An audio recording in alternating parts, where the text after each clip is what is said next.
পাগলাদিয়া নৈ পাৰ হৈ 100 মিটাৰ নিৰ্দিষ্ট দূৰত্বত এয়া গণেশ মন্দিৰ তিনিআলি। এয়া হৈছে নলবাৰীলৈ যোৱা প্ৰৱেশ পথ।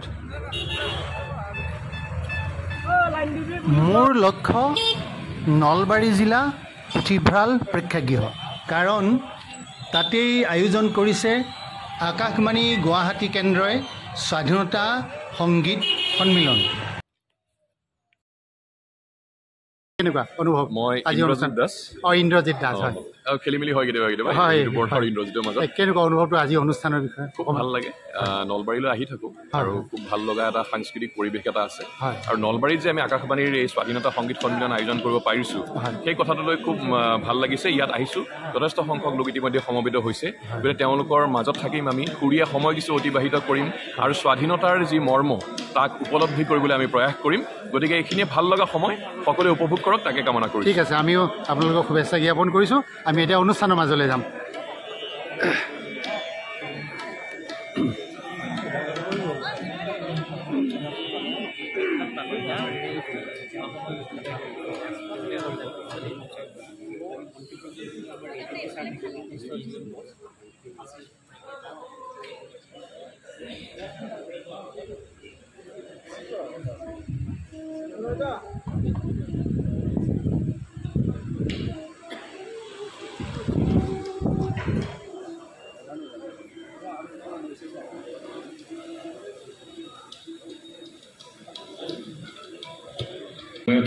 আমি নলবাৰীৰ যিসকল স্বাধীনতা সংগ্ৰামী আছিল তেখেতসকলকো আমি আজি সশ্ৰদ্ধ স্মৰণ কৰিছোঁ। কেইগৰাকীমানৰ নাম মই এই মুহূৰ্তত উল্লেখ কৰিব বিচাৰিছোঁ।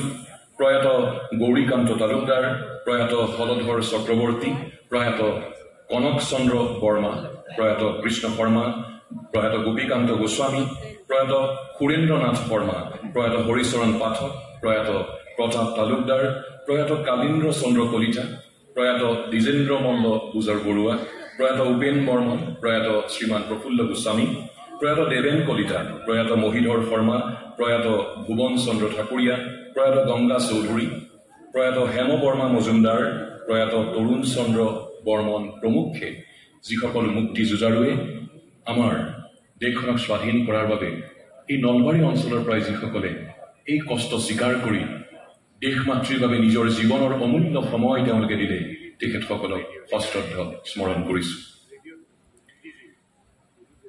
নলবাৰীৰে এগৰাকী স্বাধীনতা সংগ্ৰামী তেখেত কনক চন্দ্ৰ বৰ্মা। 1930 চনত তেখেতে এটি কবিতা লিখিছিল। তেখেতক মুক্তিযুঁজাৰু হিচাপে তেখেতক তাম্ৰপত্ৰ দিয়া হৈছিল। তেখেতে লিখা এই কবিতাটি 1930 চনত প্ৰায় 100 বছৰ হ'বলৈ গ'ল। আৰু সেই কবিতাটো সেই সময়ত স্বাধীনতা সংগ্ৰামৰ সময়ত যেন শ্লোগানৰ নিচিনা হৈ পৰিছিল। আজি সেই কবিতা ফাঁকি আকৌ আওৰাব বিচাৰিছোঁ। জাতীয় নিচান সবে উৰুৱাই ৰাখো আহা জাতিৰ মান, জননী তোমাৰ পৰদাসী আজি নোপোৱা জানো অপমান। পৰাধীন জীৱন কলংক কেৱল, নিয়াবা তুমি কতকাল, ধিক তুমি ভীৰু আইৰ কুসন্তান, নাই লজ্জা অপমান। আহা বীৰ বেশে আহা সাজি পাৰি, দিম বুলি প্ৰাণ বলিদান, মাতৃ উদ্ধাৰ হেতু প্ৰাণ বিসৰ্জন, সহায় আছে ভগৱান। স্বৰ্গত অধিক আই জননীক কৰো আহা পৰিত্ৰাণ, বিজয় পতাকা সবে উৰুৱাই হওঁ আহা আগুৱান। আমি এতিয়া আমাৰ কাৰ্যসূচীৰ মাজলৈ আগবাঢ়িব বিচাৰিছোঁ।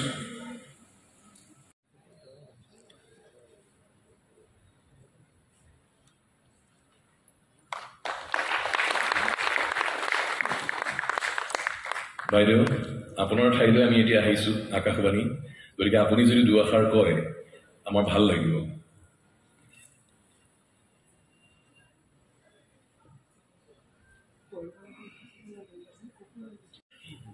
Namaskar, respected Additional Director General Northeast All India Radio, All India Radioৰ senior officers সকল,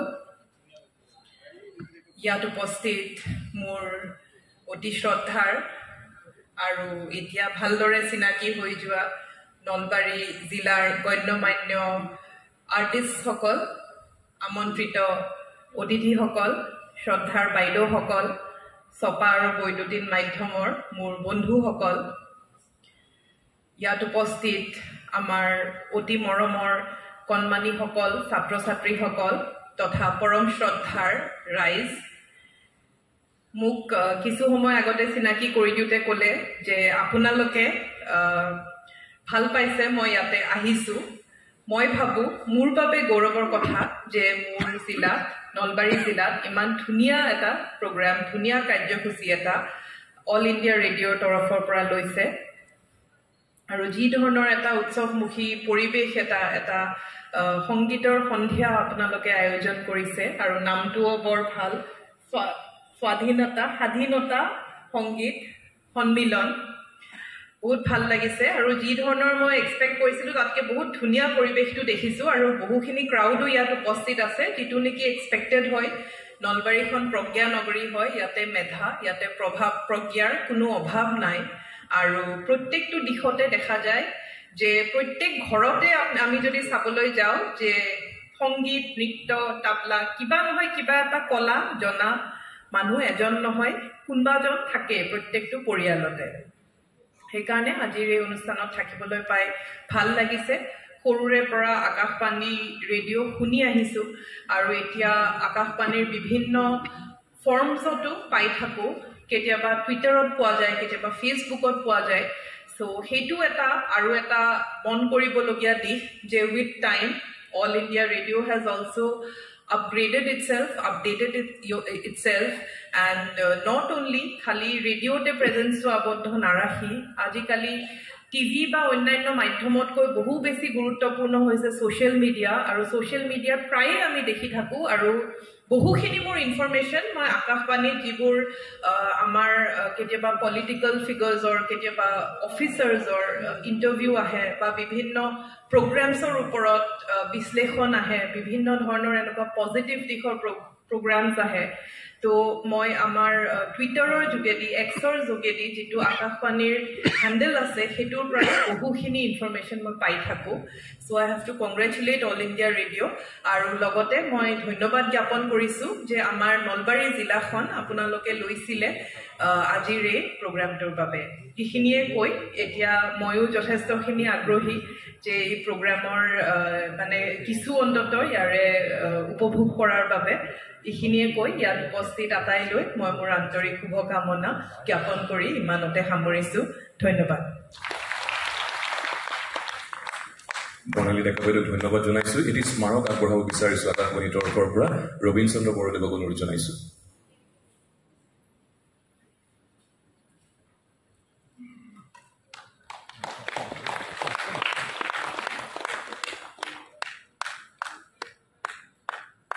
সাতসত্তৰ বছৰীয়া পৰিক্ৰমা, বৰ্ণিল পৰিক্ৰমা, স্বাধীনতা সংগীত সন্মিলন, আমাৰ সাংস্কৃতিক কাৰ্যসূচীৰ শুভাৰম্ভ কৰিবলৈ আমি মঞ্চলৈ আদৰিব বিচাৰিছোঁ। আমি ভাস্কৰজ্যোতি গগৈক অনুৰোধ জনাইছোঁ আদৰি লৈ আহিব নলবাৰী অঞ্চলৰে সুপুত্ৰ বিশিষ্ট গীতিকাৰ, সুৰকাৰ, কণ্ঠশিল্পী কেশৱ দত্তদেৱক। নলবাৰীৰ সকলোৰে পৰিচিত ব্যক্তি শ্ৰীযুত কেশৱ দত্ত। আকাশবাণীৰ শ্ৰোতাৰ মাজত পৰিচিত তেখেত এগৰাকী গীতিকাৰ হিচাপে। তেখেতৰ আৰু দুটি পৰিচয়, এগৰাকী সুৰকাৰ আৰু এগৰাকী কণ্ঠশিল্পী। 1971 চনত নলবাৰী কলেজৰ শ্ৰেষ্ঠ গায়ক শ্ৰীযুত কেশৱ দত্ত। নলবাৰীৰ বৰপুৰা গাঁৱত প্ৰায় গোটেই জীৱন অতিবাহিত কৰা শ্ৰীযুত দত্তক নলবাৰীৰ বহুতেই দত্ত ছাৰ বুলি সম্বোধন কৰে। তেখেত আছিল বালভৱন বিদ্যাপীঠ হাইস্কুলৰ বিজ্ঞানৰ শিক্ষক। আকাশবাণী গুৱাহাটীত তেখেতে গীতিকাৰ ৰূপে আত্মপ্ৰকাশ কৰিছিল মোৰ দেশৰ মাটিৰ গান, মোৰ কলিজাৰ গান এই গীতটিৰে। এই ক্ষেত্ৰত কৈ ভাল পাম যে আকাশবাণীত এই যিটো গীতেৰে তেখেতে গীতিকাৰ ৰূপে আত্মপ্ৰকাশ কৰিলে, এই গীতটো সমূহীয়া গীতৰ পাঠদান অনুষ্ঠানত অকল আকাশবাণী গুৱাহাটীয়েই নহয়, সৰ্বভাৰতীয় পৰ্যায়ত ভাৰতবৰ্ষৰ বিভিন্ন কেন্দ্ৰই এই গানটো প্ৰচাৰ কৰিছিল। আৰু এইটো আমাৰ সকলোৰে বাবে গৌৰৱৰ কথা যে এটা অসমীয়া গান আকাশবাণী সকলো কেন্দ্ৰই প্ৰচাৰ কৰিছিল। আৰু যিগৰাকী লিখিছিল তেখেত আপোনালোকৰ সন্মুখত নলবাৰীৰ সুসন্তান শ্ৰীযুত কেশৱ দত্ত, আৰু সুৰ কৰিছিল আমাৰ শ্ৰদ্ধাৰ জে.পি. দাসদেৱে। আজি আপোনাক আমাৰ মাজত পাইছোঁ, খুব ভাল লাগিছে। আমি অনুৰোধ জনাইছোঁ ভাস্কৰজ্যোতি গগৈ আৰু সীমান্ত বৰ্মাক অনুৰোধ জনাইছোঁ তেখেতক মঞ্চত আদৰণি জনাবলৈ এখন ফুলাম গামোচা আৰু স্মাৰকেৰে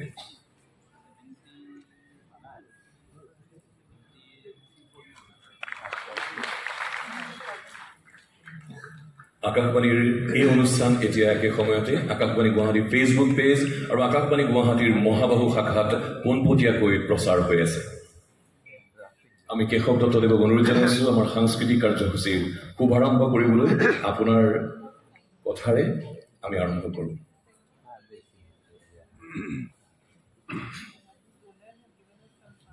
ইয়াত উপস্থিত থকা আটাইৰে মোৰ আন্তৰিক শ্ৰদ্ধা যাচিছোঁ।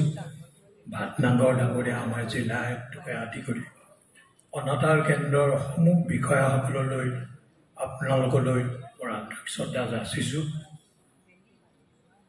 1943 চনত 7 জুলাইত কলিকতাৰ পৰা মাত্ৰ আধা ঘণ্টাৰ বাবে আকাশবাণী অসমীয়া অনুষ্ঠান প্ৰচাৰ হৈছিল, মাত্ৰ আধা ঘণ্টাৰ বাবে। আৰু 1948 চনৰ 1 জুলাইত গুৱাহাটী শ্বিলং কেন্দ্ৰ আৰম্ভ হয় আৰু 1957 চনত চানমাৰীত স্থায়ীভাৱে আকাশবাণী গুৱাহাটী কেন্দ্ৰ থাকিবলৈ লয়। তেতিয়াৰ পৰা আজি 2024 চনলৈ যি অনুষ্ঠানবোৰ প্ৰচাৰিত হৈ আছে তাৰ মৰ্যাদা অতীততো আছিল, এতিয়াও আছে। কলিকতাৰ পৰা অসমীয়া গীত দুটি প্ৰচাৰ হৈছিল। উমেশ চন্দ্ৰ চৌধুৰীৰ ঝিৰ ঝিৰ বৰষুণ পৰে আৰু বিষ্ণুপ্ৰসাদ ৰাভাৰ উটি যায় ৰূপালী নাও। গীত দুটি গাইছিল বেলা মুখাৰ্জী। আৰু সেই ধাৰাবাহিকতা আজি 2024 চনতো গীত, মাত, নাটক, কথিকা বিভিন্ন অনুষ্ঠান আমি আকাশবাণীৰ জৰিয়তে পাই আছোঁ। আকাশবাণীয়ে আমাৰ জীৱনত বহুতো ইতিবাচক প্ৰভাৱ আমাক পেলাইছে। বহুত জীৱনৰ শিকিবলগীয়া কথা আমি আকাশবাণীৰ পৰা পাওঁ। মই নিয়মিতভাৱে ৰেডিঅ' আজিও শুনো। প্ৰথম দ্বিতীয় শ্ৰেণীত পঢ়োঁতেই যি ৰেডিঅ' আমাৰ ঘৰত আছিল, আজিও মোৰ ঘৰত 3টাকৈ ৰেডিঅ' বৰ্তমানো আছে, বাজি আছে। মই আকাশবাণীৰ অতি প্ৰিয়, আকাশবাণীৰ লগত মোৰ জড়িত। আজিৰ পৰা প্ৰায় 38 বছৰমান আগতে এই অনাতাঁৰ কেন্দ্ৰই, গুৱাহাটী অনাতাঁৰ কেন্দ্ৰই নলবাৰী নাট্য মন্দিৰত এটি অনুষ্ঠান পাতিছিল। সেই অনুষ্ঠানলৈকেও মই আহিছিলোঁ। তেতিয়া মই ৰেডিঅ'ৰ লগত সংযুক্ত হোৱা নাছিলোঁ। আজি ইমান বছৰৰ মূৰত এই অনুষ্ঠানটো আমাৰ নলবাৰী জিলাৰ গৌৰৱ কঢ়িয়াই আনিলে।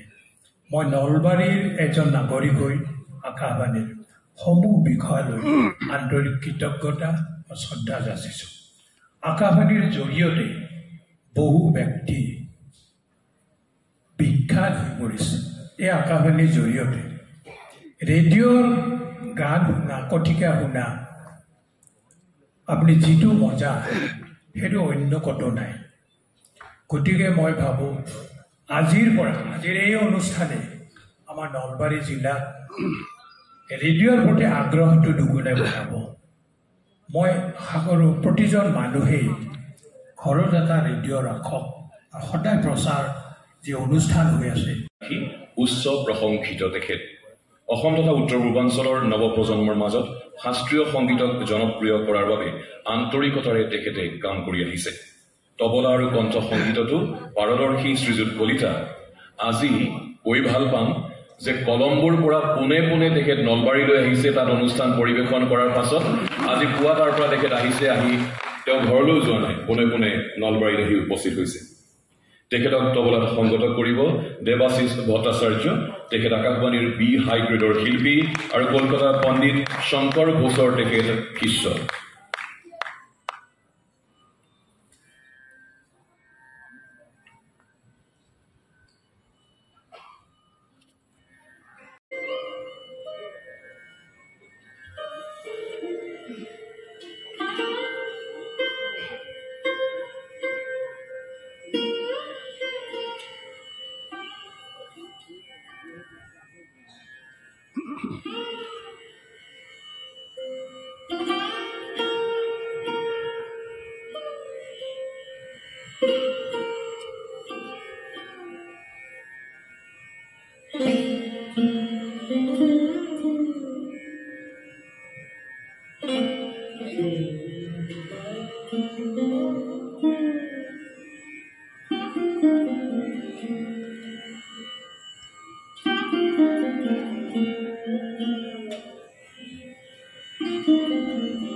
শ্ৰীযুত তৰুণ কলিতা দেৱক আমি সাময়িক বিৰতি দিছোঁ ধন্যবাদ জনাইছোঁ আকৌ তেখেত মঞ্চলৈ আহিব এবাৰ মঞ্চলৈ আমন্ত্ৰণ জনাইছোঁ বিশিষ্ট বাঁহীবাদক সংগীত পৰিচালক দীপক শৰ্মা তিনিখনকৈ অসমীয়া চলচ্চিত্ৰৰ সংগীত পৰিচালনা কৰাৰ লগতে জি টিভিত সম্প্ৰচাৰিত কৰ্ম এণ্ড ৱাজিৰৰ সংগীত পৰিচালনা আছিল তেখেতৰ অসমীয়া চিনেমা কেইখন হ'ল জংকি পানৈ জাতিংগা ইত্যাদি লুইটক ভেটিব কোনে তেখেতে সংগীত পৰিচালনা কৰিছে story of love beyond the horizon star plus সম্প্ৰচাৰ কৰা কেলইডোস্কোপৰ আৱহ সংগীতৰ মুখ্য বাঁহীবাদক দীপক শৰ্মা তেখেতে সংগীতৰ শিক্ষা বাঁহীবাদনত স্নাতকোত্তৰ ডিগ্ৰী লাভ কৰিছিল ৰবীন্দ্ৰ ভাৰতী বিশ্ববিদ্যালয় কলিকতাৰ পৰা ভাতখাণ্ডে সংগীত বিদ্যাপীঠ লক্ষ্ণৌৰ তেখেত সংগীত বিশাৰদ পণ্ডিত হৰিপ্ৰসাদ চৌৰাচিয়াৰ তত্বাৱধানত সংগীত শিক্ষা লৈছিল 1992 চনৰ পৰা আকাশবাণী গুৱাহাটীৰ তেখেত বাঁহীবাদনৰ বি হাই গ্ৰেডেড আৰ্টিষ্ট আমি মঞ্চলৈ আদৰিছোঁ প্ৰসিদ্ধ বাঁহীবাদক সংগীত পৰিচালক দীপক শৰ্মাক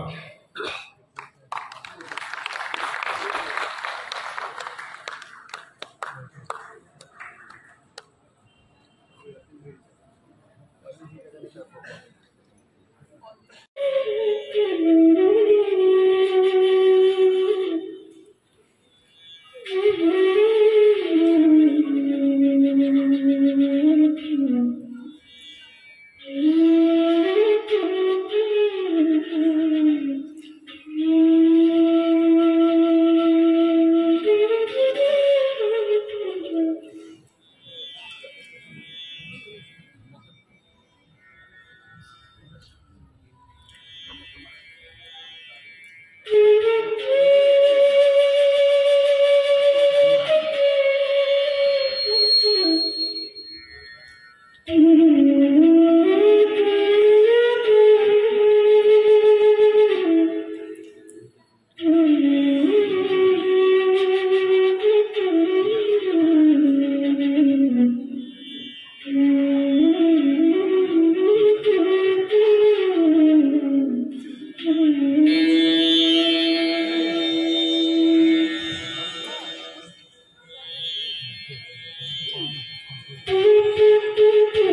আমি উপভোগ কৰিম সৰোদ আৰু বাঁহীৰ যুগলবন্দী। শ্ৰীযুত তৰুণ চন্দ্ৰ কলিতা আৰু দীপক শৰ্মা, দেৱাশীষ ভট্টাচাৰ্যই তবলাত সংগত কৰিছে।